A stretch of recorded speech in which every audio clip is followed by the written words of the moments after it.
पड़ी हुई थी तुम्हारी, चली गई मंदिर में से, तुम दूसरे की पहन गए। पहन तो गए, चप्पल पहन के थोड़ी दूर गए थे और मालूम पड़े एक्सीडेंट हो गया, खड्डे में गिर गए, पाँव टूट गया, पाँव में चोट लग गई, तकलीफ आ गई, कष्ट आ गया। दरवाजे पर चप्पल रखी थी, कोई कष्ट, कोई शरीर में तकलीफ आ गई, कोई पाँव में तकलीफ आ गई, कोई तकलीफ, कोई कष्ट आ गया, कोई तकलीफ आ गई। अब आप विचार कर रहे हो मैंने तो कभी किसी का बुरा करा ही नहीं, मैंने तो कभी किसी का बुरा करा ही नहीं, फिर तकलीफ क्यों आई?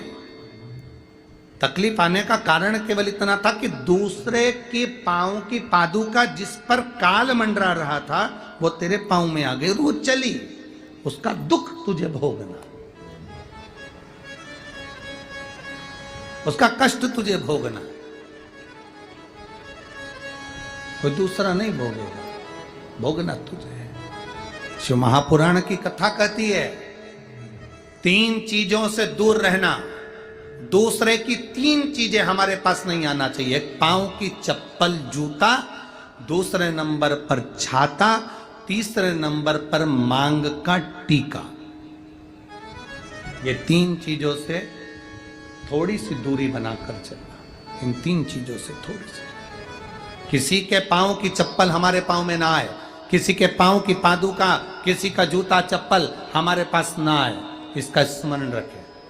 किसी का छाते की छांव में आप बैठे मना नहीं है, छत्र की छांव में बैठे मना नहीं है, किसी के छाते की छांव में चले मना नहीं है, पर किसी का छाता, किसी का छत्र अगर बारिश में गर्मी में तुम्हारे घर पर आ भी गया है तो बहुत दिन तक तुम्हारे घर में नहीं रहना चाहिए, वो छत्र तुम्हें वापिस कर आना चाहिए। किसी का छत्र, किसी की पादुका और किसी का मांग का टीका अगर तुम्हारे मांग में आ गया है तो उसको कहीं ना कहीं आपको रखना चाहिए, उसको हमें धारण नहीं करना।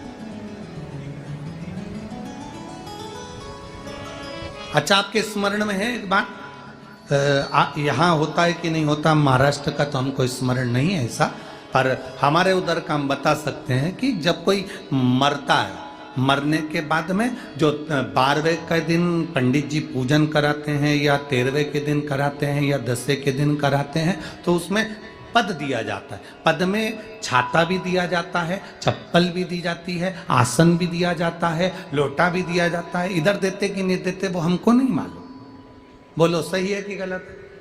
उसमें चप्पल और छाता ये बहुत जरूरी होता है। क्यों? क्योंकि इसमें काल होता है व्यक्ति का, वो काल चला जाए।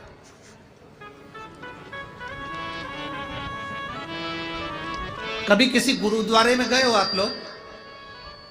अरे जम के तो बोलो।